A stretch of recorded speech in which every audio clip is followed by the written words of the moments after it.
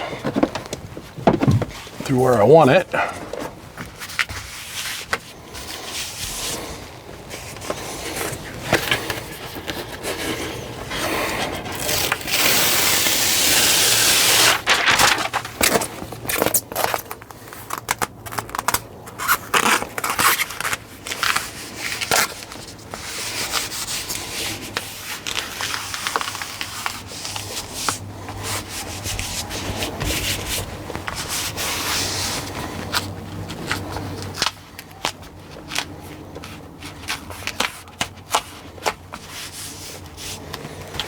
Hopefully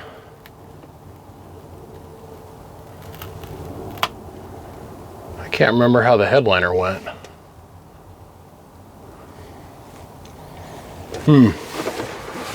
Before I get much further along, I don't remember.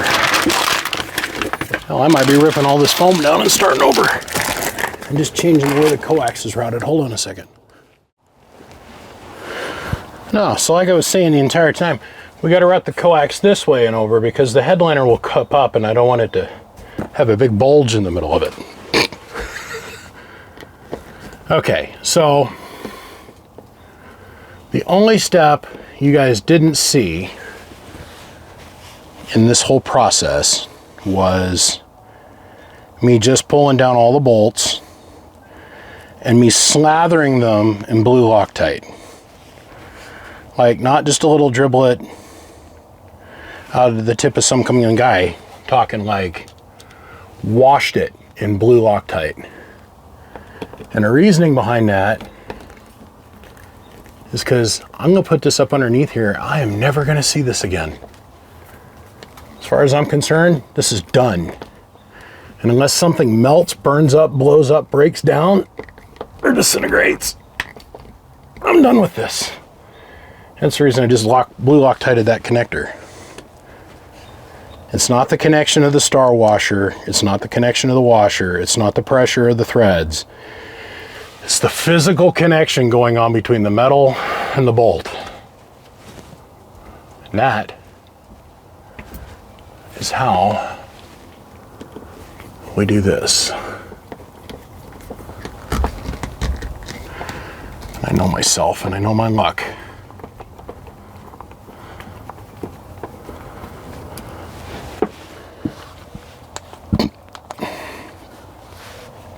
Maybe not today, maybe not tomorrow, maybe not even next year. If I don't put a little bit of blue Loctite up on this one screw, they want you to attach your ground with this screw.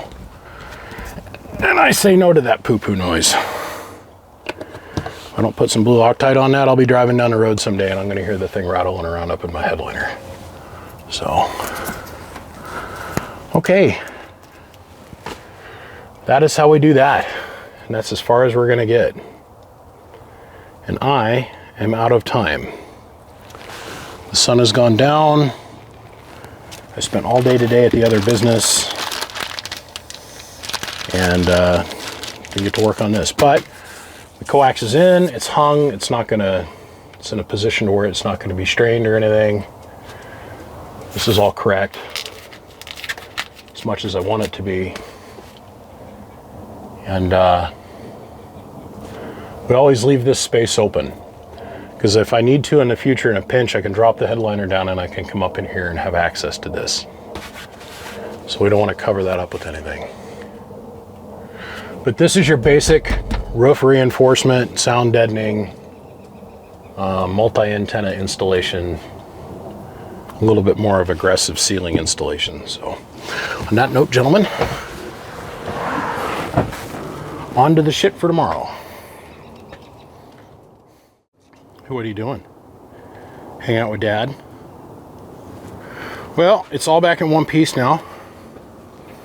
I saved you all the grunting and the grinding and the groaning and the heavy breathing and the swearing to get this all reassembled, but as you can clearly see, there's no bow to the headliner, and I left the light hanging down for a reason. Have faith. You can't tell on the pillar posts. that we've got all this apart, and it looks absolutely stock. And this is what I mean by it must be ready to play radio, or when I'm done playing radio, it must look like, when I put all the antennas off of it, that we're not going to play radio. And we'll hide our coax here in a little bit later on. Believe me, the whole front end of this thing's got to come apart, and you guys are going to get to enjoy that too. But let me show you why the headlight, or the light, is still hanging down, because I want to show you something. Because if you measure very carefully, you can do this yourself. Okay. If you measure and you place everything just so, when you drop your light down, which is all made of plastic, by the way, it's got a little cutout in it, you'll have full access to your antenna puck. So this will allow you, without having to drop your headliner, the ability to check your attachment point, your feed point, your nuts, the grounding. If you pull down on the headliner a little bit, it gives you full access to everything. This was not by mistake. This was by design and experience and watching other people have a hard time with it. Honestly. I might need to trim this out just a little bit, but I don't think so. Let me slide that back up in there. I got a big thing about lights working in vehicles. They're there for a reason, and they better work perfectly. But yep, we're all intact. Everything's working perfect. At least till I hit the big box, and who knows what that little incandescent bulb's going to do, but we'll find out. I want to put an antenna on it, and I want to go drive it. Let's see what it does. All right. Well, I can't even hear the antenna back there. It's not singing, not making no noise or nothing. Let's see what happens here. Let's go around the corner here to get on the big road.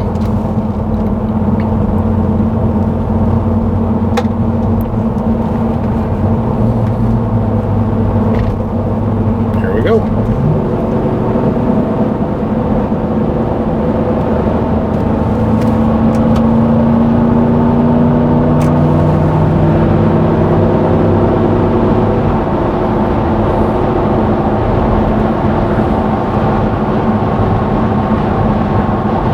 There's 80, and I can't even hear the antenna singing back there.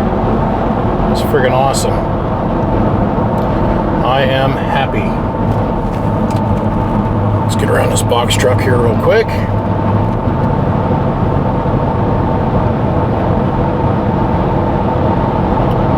I can live with this. Yeah. Okay, so we just pulled off the big road. Pull up here up underneath the street light so you guys can see what we're running for the antenna. Let's hop out here. Let's close the door. Mr. Coily Bitch Stick. I don't know what it is about this antenna, but it sings like no other. That antenna is so stout that if you hit a tree limb, it's bending the roof. It ain't gonna bend the antenna.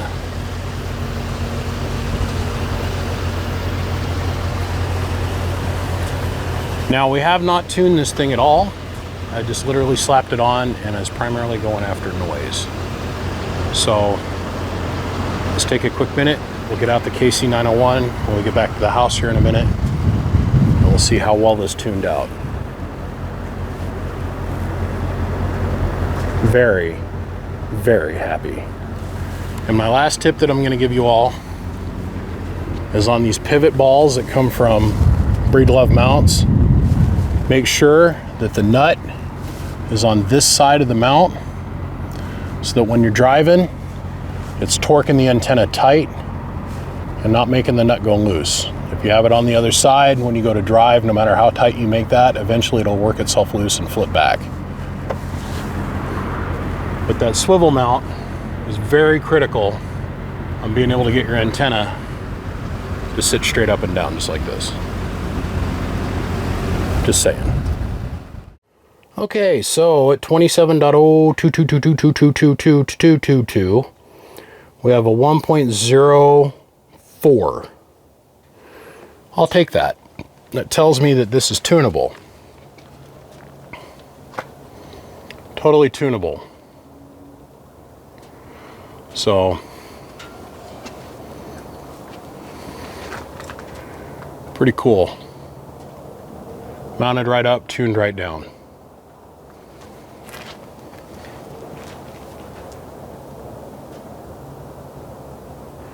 Okay, on to the next bit. So the moral of the story is, we're done. At least with this portion of the install. I have so much more I need to do, and we're going to cover those in upcoming segments. Hopefully you guys can pull some helpful knowledge from this video, but that's 100 megahertz wide. Pretty tight tune in my opinion.